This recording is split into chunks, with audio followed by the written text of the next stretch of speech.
ಪ್ರೀತಿಯ ಪೋಷಕರೇ ಹಾಗೂ ವಿದ್ಯಾರ್ಥಿಗಳೇ, ಈ ದಿನ ನಮ್ಗೆ ನವೋದಯ ವಸತಿ ಶಾಲೆಗಳಿಗೆ ಈಗ ಅರ್ಜಿಯನ್ನ ಆಹ್ವಾನ ಮಾಡಿದರೆ. ಹಾಗಾದ್ರೆ ನವೋದಯ ವಸತಿ ಶಾಲೆಗಳಿಗೆ ಯಾವ ರೀತಿ ಅರ್ಜಿಯನ್ನ ಅಪ್ಲೈ ಮಾಡೋದು ಅಂತ ಹೇಳ್ಬಿಟ್ಟು ನಾನ್ ನಿಮ್ಗೆ ಹಂತವಾಗಿ ಈಗ ಹೇಳ್ತಾ ಬರ್ತೀನಿ. ಸೊ ಮೊದಲಿಗೆ ನೀವೇನ್ ಮಾಡ್ಬೇಕಪ್ಪ ಅಂತಂದ್ರೆ, ನೋಡಿ ನಮ್ ಸ್ಕ್ರೀನ್ ಮೇಲೆ ಕಾಣಿಸ್ತಿದೆಯಲ್ಲ, ಸೊ ಇಲ್ಲಿ ನೀವೇನ್ ಮಾಡ್ಬೇಕಂತಂದ್ರೆ ಒಂದು ಕ್ರೋಮ್ ಬ್ರೌಸ್ ನ ಓಪನ್ ಮಾಡ್ಕೊಳ್ಳಿ. ಸೊ ಕ್ರೋಮ್ ಬ್ರೌಸ್ ನ ಓಪನ್ ಮಾಡಿದ ತಕ್ಷಣ ಫಸ್ಟ್ ನೀವೇನ್ ಮಾಡ್ಬೇಕು, JNV ಅಂತ ಕ್ಲಿಕ್ ಮಾಡ್ಕೊಳ್ಳಿ. ಓಕೆನಾ, JNV ಅಂತ ಕ್ಲಿಕ್ ಮಾಡ್ಕೊಂಡು ನೀವೇನ್ ಮಾಡ್ತೀರಪ್ಪ ಅಂತಂದ್ರೆ, ಸೊ ನವೋದಯ ಅಡ್ಮಿಷನ್ 6th ಅಂತ ಇದೆಯಲ್ಲ, ಸೊ ಇದ್ರ ಮೇಲೆ ಕ್ಲಿಕ್ ಮಾಡ್ಕೊಳ್ಳಿ.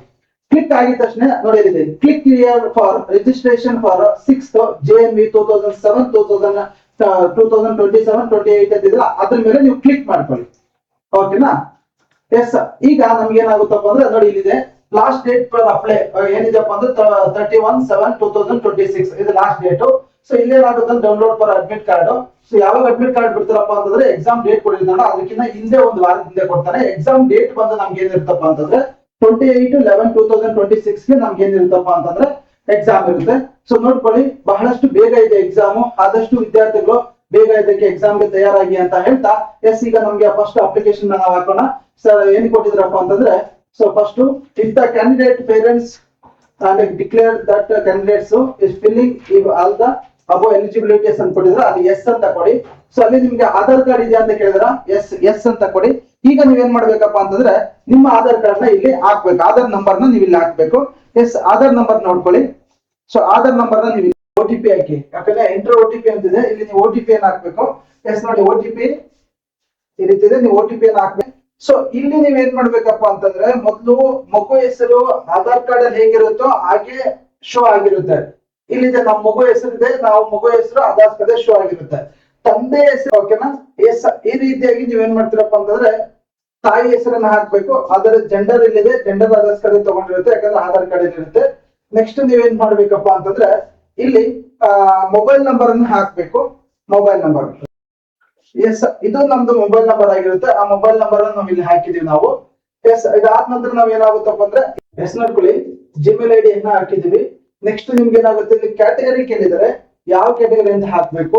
ಸೊ ಎಸ್, ಯಾವ ಕ್ಯಾಟಗರಿ ಇರುತ್ತೆ ಆ ಕ್ಯಾಟಗರಿನ ಇಲ್ಲಿ ಹಾಕಿ.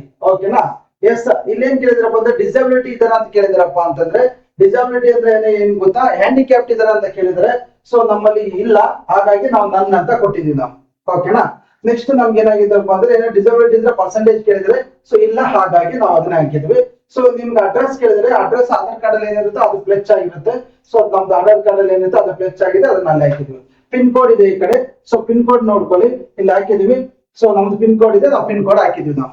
ಓಕೆನಾ, ನೆಕ್ಸ್ಟ್ ನಿಮ್ ಪಿನ್ ಕೋಡ್ ನ ನೀವು ಇಲ್ಲಿ ಹಾಕೊಳ್ಳಿ. ಓಕೆನಾ, ನೆಕ್ಸ್ಟ್ ಇಲ್ಲಿ ಏನ್ ಕೇಳಿದ್ರಪ್ಪ ಅಂತಂದ್ರೆ ರೆಸಿಡೆನ್ಸಿಯಲ್ ಡೀಟೇಲ್ಸ್ ಅಂತ ಕೇಳಿದ್ರೆ. ಓಕೆನಾ, ಸೊ ಇಲ್ಲಿ ನಾವೇನ್ ಮಾಡ್ಬೇಕಪ್ಪ ಅಂತಂದ್ರೆ ರೆಸಿಡೆನ್ಸಿಯಲ್, ಸೊ ಯಾವ ಸ್ಟೇಟ್ ಅಲ್ಲಿ ಇದ್ರೆ ಕರ್ನಾಟಕದಲ್ಲಿ ಇದೀವಿ, ಕರ್ನಾಟಕ. ಸೊ ಯಾವ ಡಿಸ್ಟಿಕ್ ಅಲ್ಲಿ ಇದೀವಿ ನಾವು, ನಮ್ಮ ಡಿಸ್ಟಿಕ್ ಅನ್ನ ನಿಮ್ಮ ಡಿಸ್ಟಿಕ್ ಅನ್ನ ಸೆಲೆಕ್ಟ್ ಮಾಡ್ಕೊಳ್ಳಿ. ಯಾವ ಬ್ಲಾಕ್ ಅಲ್ಲಿ ಇದ್ದಾರೆ ಅಂತ ಸೆಲೆಕ್ಟ್ ಮಾಡ್ಕೊಳ್ಳಿ. ಸೊ ನಮ್ಮ ಬ್ಲಾಕ್ ಅನ್ನ ನಾವು ಸೆಲೆಕ್ಟ್ ಮಾಡ್ಕೊಂಡಿದೀವಿ. ಸೊ ನೆಕ್ಸ್ಟ್ ಏನ್ ಕೇಳಿದ್ರಪ್ಪ ಅಂತಂದ್ರೆ ಇಲ್ಲಿ ಓಕೆನಾ, ಎಸ್ ನೋಡ್ಕೊಳ್ಳಿ, ಇಲ್ಲಿ ಈ ವರ್ಷ ನಮ್ಗೆ ಏನಾಗಿದೆ ಅಂದ್ರೆ ಹೊಸ ಆಪ್ಷನ್ ಕೊಟ್ಟಿದ್ರೆ. ಏನ್ ಕೊಟ್ಟಿದಾರಪ್ಪ ಅಂತಂದ್ರೆ ನೋಡ್ಕೊಳ್ಳಿ, ಇಲ್ಲೇನಾಗುತ್ತಂದ್ರೆ RUNNIOS ಓಕೆನಾ ಕ್ಯಾಂಡಿಡೇಟ್ ಅಂತ ಕೇಳ್ತಿದ್ರೆ. ಅಂದ್ರೆ ಏನಪ್ಪಾ ಅಂತಂದ್ರೆ ಓಪನ್ ಸ್ಕೂಲ್ ಸ್ಟೂಡೆಂಟ್ ಅಥವಾ ರೆಗ್ಯುಲರ್ ಸ್ಟೂಡೆಂಟ್ ಅಂತ ಕೊಡ್ತಿದ್ರೆ. ನೀವು ಮಗು ಸ್ಕೂಲ್ಗೆ ರೆಗ್ಯುಲರ್ ಆಗಿ ಹೋಗ್ತಾ ಇತ್ತು ಅಂತಂದ್ರೆ ನೋ ಅಂತ ಕೊಡಿ. ಓಕೆನಾ, ಇಷ್ಟೇ. ಮಗು ರೆಗ್ಯುಲರ್ ಆಗಿ ಹೋಗ್ತಿದ್ರೆ ನೀವು ನೋ ಅಂತ ಕೊಡಿ ಆಪ್ಷನ್. ಓಕೆನಾ, ಇದು ಅರ್ಥ ಆಯ್ತಾ? ಇದು ಈ ಸರಿ ನಮ್ಗೆ ಹೊಸದಾಗಿ ಕೊಟ್ಟರು ಅಂತಂದ್ರೆ. ಓಕೆನಾ, ಎಸ್. ನೆಕ್ಸ್ಟ್ ನೋಡ್ಕೊಳ್ಳಿ, ಎಸ್ ಇನ್ನೊಂದು ಹೊಸ ಆಪ್ಷನ್ ಕೊಟ್ಟಿದ್ದಾರೆ ನೋಡ್ಕೊಳ್ಳಿ. ಏನ್ ಕೊಟ್ಟಿದ್ರಪ್ಪ ಅಂತಂದ್ರೆ whether district of study of class 5th and district of residency ಈ ಸೇಮ್ ಅಂತ ಕೊಟ್ಟಿದ್ದಾರೆ. ಅಂದ್ರೆ ಮಗು ಓದ್ತಿರುವಂತ ಡಿಸ್ಟಿಕ್ ಮತ್ತೆ ಸ್ಕೂಲ್ ಹೋಗ್ತಿರುವಂತ ಡಿಸ್ಟಿಕ್ ಎರಡು ಸೇಮ್ ಇದೆಯಾ ಅಂತ ಕೇಳ್ತಿದ್ರೆ.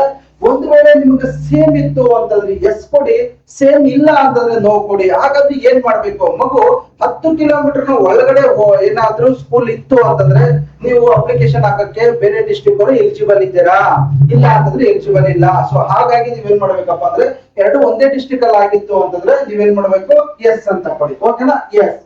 ಓಕೆನಾ, ನಾನು ಕೊಟ್ಟಿದ್ದೀನಿ ನೋಡಿ ಎಸ್. ಓಕೆನಾ, ಓಕೆ ನೆಕ್ಸ್ಟ್. ಓಕೆನಾ, ನೆಕ್ಸ್ಟ್ ನೋಡ್ಕೊಳ್ಳಿ. ಎಸ್ ಕ್ಯಾಂಡಿಡೇಟ್ ಸ್ಟಡಿ ಟೀಚರ್ಸ್ ಅಂತ ಕೇಳ್ತಿದ್ರೆ ಎಸ್ ಕರ್ನಾಟಕ, ಎಸ್ ಹೌದು, Bengaluru rural district, okay correct, ಓಕೆನಾ, ಓಕೆ ಎಸ್ ನೋಡ್ಕೊಳ್ಳಿ. ಈಗ ಮಗುದು ಕ್ಯಾಂಡಿಡೇಟ್ ಡೀಟೇಲ್ಸ್ ಕೇಳ್ತಿದ್ದಾರೆ ಇಲ್ಲಿ. ಓಕೆ, ಬೆಂಗಳೂರು ರೂರಲ್ ಡಿಸ್ಟಿಕ್ ಇದೆ. ಎಸ್ ನಾನು ಬೆಂಗಳೂರು ರೂರಲ್ ಡಿಸ್ಟಿಕ್ ಕೊಟ್ಟಿದ್ದೀನಿ ನಾನು. ಎಸ್ ಮತ್ತು ಮಗು ಯಾವ ಬ್ಲಾಕ್ ಅಲ್ಲಿ ಇದೆ ಅಂತ ಕೇಳ್ತಾರೆ, ತಾಲೂಕನ್ನ ಸೆಲೆಕ್ಟ್ ಮಾಡ್ಕೊಳ್ಳಿ. ಇಲ್ಲಿ ಬ್ಲಾಕ್ ಬರುತ್ತೆ. ಮತ್ತೆ ಇದು ಬಹಳ ಇಂಪಾರ್ಟೆಂಟ್, ಎಕ್ಸಾಮಿನೇಷನ್, ಓಕೆನಾ, ಯಾವ ಮೀಡಿಯಂ ಬರೀತಾರೆ ಅಂತ ಹೇಳ್ಬಿಟ್ಟು ಇದು ಬಹಳ ಇಂಪಾರ್ಟೆಂಟ್ ಆಗಿ ನೀವು ಯಾವ ಮೀಡಿಯಂ ಕೊಡ್ತಾರೆ ಆ ಮೀಡಿಯಂ ಆಗಿ ನಿಮ್ಗೆ ಎಕ್ಸಾಮ್ ಪೇಪರ್ ಬಂದಿರುತ್ತೆ. ಸೊ ಹಾಗಾಗಿ ನಮ್ಗೆ ಯಾವ ಮೀಡಿಯಂ ಇರುತ್ತೋ ನಾವು ಆ ಮೀಡಿಯಂ ಕೊಡ್ತೀವಿ ನಾವು. ಸೊ ಇಲ್ಲಿ ನಮ್ಗೆ ಏನಾಗುತ್ತಪ್ಪ ಅಂತಂದ್ರೆ ಇಂಗ್ಲಿಷ್ ಮೀಡಿಯಂ ಇರೋದ್ರಿಂದ ನಾವು ಇಂಗ್ಲಿಷ್ ಕೊಟ್ಟಿದ್ದೀವಿ ನಾವು, ಓಕೆನಾ, ಇಂಗ್ಲಿಷ್ ಮೀಡಿಯಂ, ಓಕೆನಾ. ಎಸ್ ನೆಕ್ಸ್ಟ್ ಹಂಗೆ ಕೆಳಗಡೆ ಬನ್ನಿ. ಕೆಳಗಡೆ ಬಂದ ತಕ್ಷಣ ಏನಾಗುತ್ತೆ, ಇಲ್ಲಿ ಸ್ಕೂಲ್ ನೇಮ್ ಹಾಕ್ಬೇಕು ನೀವು. ಮಗು ನೋಡ್ಕೊಳ್ಳಿ, ಥರ್ಡ್ ಸ್ಟ್ಯಾಂಡರ್ಡ್ ಎಲ್ಲಿ ಓದಿದ್ರೆ, ಫೋರ್ತ್ ಎಲ್ಲಿ ಓದಿದ್ರೆ, ಫಿಫ್ತ್ ಓದಿದ್ರೆ ಕಂಪ್ಲೀಟ್ ಡೀಟೇಲ್ಸ್ ಆಗಬೇಕು. ಮಗು ಥರ್ಡ್ ಸ್ಟ್ಯಾಂಡರ್ಡ್ ಒಂದು ಸ್ಕೂಲಲ್ಲಿ ಓದಿತ್ತು, ಫೋರ್ತ್ ಅಲ್ಲಿ ಒಂದು ಸ್ಕೂಲ್ ಓದಿತ್ತು, ಫಿಫ್ತ್ ಅಲ್ಲಿ ಯಾವ ಸ್ಕೂಲ್ ಓದಿತ್ತು ಅಂತ ಹೇಳ್ಬಿಟ್ಟು ನೀವು ಕಂಪಲ್ಸರಿ ಹಾಕ್ಬೇಕು. ಅದೇ ಸ್ಕೂಲ್ ಹೆಸರನ್ನೇ ಹಾಕ್ಬೇಕು.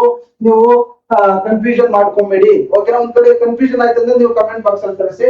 ಇಲ್ಲಿ ಏನಾಗುತ್ತಪ್ಪ ಅಂದ್ರೆ ನೇಮ್ ಆಫ್ ದ ಸ್ಕೂಲ್ ನ ಮಾಡಿ ಥರ್ಡ್ ಸ್ಟ್ಯಾಂಡರ್ಡ್ ಓದಿರೋದು, ಓಕೆನಾ. ಮತ್ತೆ recognised, recognised. So location select ಮಾಡ್ಕೊಳ್ಳಿ. ಅದು ರೂರಲ್ ಇದೆಯಾ ಮತ್ತೆ ಅರ್ಬನ್ ಇದೆಯಾ ಅಂತ ಹೇಳ್ಬಿಟ್ಟು. ಸೊ ರೂರಲ್ ಇದ್ರೆ ರೂರಲ್ ಹಾಕಿ, ಯಾವ ಇಯರ್ ಅಂತ ಅದೇ ಕೊಡ್ತಾರೆ. ನೆಕ್ಸ್ಟ್ ಇಲ್ಲಿ ಎಷ್ಟು ಸ್ಕೂಲ್ ಎಷ್ಟು ಸೆಲೆಕ್ಟ್ ಮಾಡ್ಕೊಳ್ಳಿ. ನೆಕ್ಸ್ಟ್ ಅದು ರೂರಲ್ ಅರ್ಬನ್ ಅಂತ ಹೇಳ್ಬಿಟ್ಟು ನೆಕ್ಸ್ಟ್ ಇಲ್ಲಿ ಸೆಲೆಕ್ಟ್ ಮಾಡ್ಕೊಳ್ಳಿ. ನೆಕ್ಸ್ಟ್ ಇಲ್ಲಿ ಅಷ್ಟೇ. ಸೊ ಅದು ರೂರಲ್ ಅರ್ಬನ್ ಅಂತ ಹೇಳ್ಬಿಟ್ಟು ಇಲ್ಲಿ ಸೆಲೆಕ್ಟ್ ಮಾಡ್ಕೊಳ್ಳಿ. ಸೊ ಇಷ್ಟು ಸೆಲೆಕ್ಟ್ ಆದ ನಂತರ ನೀವ್ ಏನ್ ಮಾಡ್ಬೇಕಪ್ಪ ಅಂತಂದ್ರೆ, ಹಾಗೆ ನೀವು ಮೇಲೆಗೆ ಬನ್ನಿ. ಮೇಲೆಗೆ ಬಂದಿದ ತಕ್ಷಣ ನಿಮ್ಗೆ ಏನಾಗುತ್ತಪ್ಪ ಅಂತಂದ್ರೆ, ಇಲ್ಲಿ ಏನ್ ಮಾಡ್ತೀರಪ್ಪ ಅಂತಂದ್ರೆ ಕ್ಯಾಂಡಿಡೇಟ್ ಫೋಟೋವನ್ನ ನೀವು ಇಲ್ಲಿ ಹಾಕ್ಬೇಕು. ಮಗುವಿನ ಫೋಟೋನ ನೀವು ಇಲ್ಲಿ ಹಾಕಿ. ಅದಾದ ನಂತರ ನೀವು ಏನ್ಬೇಕು, ಅಪ್ಲೋಡ್ ದ ಕ್ಯಾಂಡಿಡೇಟ್ ಸಿಗ್ನೇಚರ್ ಅಂತ ಇಲ್ಲಿ ಮಗುವಿನ ಸಿಗ್ನೇಚರ್ ನ ನೀವು ಇಲ್ಲಿ ಹಾಕಿ, ಓಕೆನಾ. ಮಗುವಿನ ಸಿಗ್ನೇಚರ್ ನೀವು ಇಲ್ಲಿ ಹಾಕ್ಬೇಕು. ಎಸ್ ಅದಾದ ನಂತರ ನೀವ್ ಏನ್ ಮಾಡ್ಬೇಕಪ್ಪ ಅಂತಂದ್ರೆ, ಇಲ್ಲಿ ಪೇರೆಂಟ್ ಸಿಗ್ನೇಚರ್ ನ ಹಾಕ್ಬೇಕು. ಅವ್ರ ತಂದೆ ಅಥವಾ ತಾಯಿ ಯಾವ್ದಾದ್ರು ನೀವು ಪೇರೆಂಟ್ ಸಿಗ್ನೇಚರ್ ಹಾಕಿ, ಓಕೆನಾ. ನೆಕ್ಸ್ಟ್ ಅದಾದ ನಂತರ ಏನಾಗುತ್ತೆ ಅಂದ್ರೆ, ಇಲ್ಲಿ ಕ್ಯಾಟಗರಿ ಸರ್ಟಿಫಿಕೇಟ್ ಏನ್ ನೀವು ಮೇಲೆ ಹಾಕಿರ್ತಾರಲ್ಲ ಆ ಕ್ಯಾಟಗರಿ ಸರ್ಟಿಫಿಕೇಟ್ ನ ನೀವು ಇಲ್ಲಿ ಹಾಕಿಬಿಟ್ಟು ನೀವೇನ್ ಮಾಡ್ಬೇಕಪ್ಪ ಅಂತಂದ್ರೆ ಸೊ ಹಾಕ್ಬೇಕು. ಸೊ ಕೊನೆಯದಾಗಿ ನೀವೇನ್ ಮಾಡ್ಬೇಕಪ್ಪ ಅಂತಂದ್ರೆ, ಇಲ್ಲಿ ಪ್ರಿವ್ಯೂ ಅಂತ ಬರುತ್ತೆ. ಸೊ ಪ್ರಿವ್ಯೂ ನ ನಾವು ತೋರಿಸ್ತೀವಿ. ಸೊ ಸೇವ್ ಒನ್ ಪ್ರಿವ್ಯೂ ಅಂತ ಕೊಡ್ತದೆ. ಒಂದ್ಸರಿ ಪ್ರಿವ್ಯೂ ನ ನೋಡ್ಕೊಂಡು ಆಮೇಲೆ ಒಂದೇ ಸರಿ ನೀವೇನ್ ಮಾಡ್ಬೇಕು, ಸಬ್ಮಿಟ್ ಅನ್ನ ಕೊಡಿ. ಸಬ್ಮಿಟ್ ಕೊಟ್ಟಿದ ತಕ್ಷಣ ನಿಮ್ಮ ಅಪ್ಲಿಕೇಶನ್ ನಂಬರ್ ನಿಮ್ಗೆ ಜನರೇಟ್ ಆಗುತ್ತೆ, ಓಕೆನಾ. ಸೊ ಈ ರೀತಿಯಾಗಿ ನೀವೇನ್ ಮಾಡ್ಬೇಕಪ್ಪ ಅಂತಂದ್ರೆ ಅಪ್ಲಿಕೇಶನ್ ಹಾಕ್ಬೋದು. ಸೊ ನೆನ್ಪಿಟ್ಕೊಳ್ಳಿ, ಸೊ ನಿಮ್ಗೆ ಏನೇ ರೀತಿಯಾದ ಡೌಟ್ ಇತ್ತು ಅಂತಂದ್ರೆ ನಮ್ಮ ಮೊಬೈಲ್ ನಂಬರ್ಗೆ ಕಾಲ್ ಮಾಡಿ. ನಮ್ಮ ಮೊಬೈಲ್ ನಂಬರ್ 9945193955. ಸೊ ಇದು ನಮ್ಮ ಮೊಬೈಲ್ ನಂಬರ್ ಆಗಿರುತ್ತೆ. ಸೊ ಮಿಸ್ ಮಾಡಿದ್ರೆ ನಮ್ಮ ಮೊಬೈಲ್ ನಂಬರ್ಗೆ ಕಾಲ್ ಮಾಡಿ ನಿಮ್ಗೆ ಏನೇ ಡೌಟ್ ಇದ್ರು ಅಂತ ಹೇಳ್ತಾ, ಸೊ ನಮ್ಮ ಯೂಟ್ಯೂಬ್ ಕ್ಲಾಸ್ ಅಲ್ಲಿ ನಮ್ಮ ಯೂಟ್ಯೂಬ್ ಬರ್ತಾ ಇರುತ್ತೆ, ಕ್ಲಾಸಸ್ ಬರ್ತಾ ಇರುತ್ತೆ, ಅದನ್ನ ಮಿಸ್ ಮಾಡದೆ ನೋಡಿ ಅಂತ ಹೇಳ್ತಾ. ಸೊ ಸಿಲೆಬಸ್ ಚೇಂಜ್ ಆಗಿದೆ, ಅದು ಏನೇನ್ ಚೇಂಜ್ ಆಗಿದೆ ಏನೇನ್ ಅಂತ ಹೇಳ್ಬಿಟ್ಟು ಕಂಪ್ಲೀಟ್ ಆಗಿ ನಿಮ್ಗೆ ನಾಳೆ ವಿಡಿಯೋದಲ್ಲಿ ನಾನು ಸಿಗ್ತೀನಿ ಅಂತ ಹೇಳ್ತಾ. ಸೊ ಇಲ್ಲಿ ತನಕ ನಮ್ಮ ವಿಡಿಯೋವನ್ನ ನೋಡಿದ್ದಕ್ಕೆ, ವಿಡಿಯೋವನ್ನ ನಾವು ನಿಮ್ಗೆ ಸೊ ಯಾರೇ ಆಗಿರ್ಲಿ ಕರ್ನಾಟಕದಲ್ಲಿ ಎಲ್ಲಿಂದ ಆಗಿರ್ಬೋದು, ಸೊ ನಾವು ನಿಮ್ಗೆ ಈ ಮುಖಾಂತರ ನಿಮ್ಗೆ ಹೇಳೋದೇನಪ್ಪ ಅಂದ್ರೆ, ಉಚಿತವಾಗಿ ನಾವು ನಿಮ್ಗೆ ನವೋದಯ ಅಪ್ಲಿಕೇಶನ್ಸ್ ಗಳನ್ನ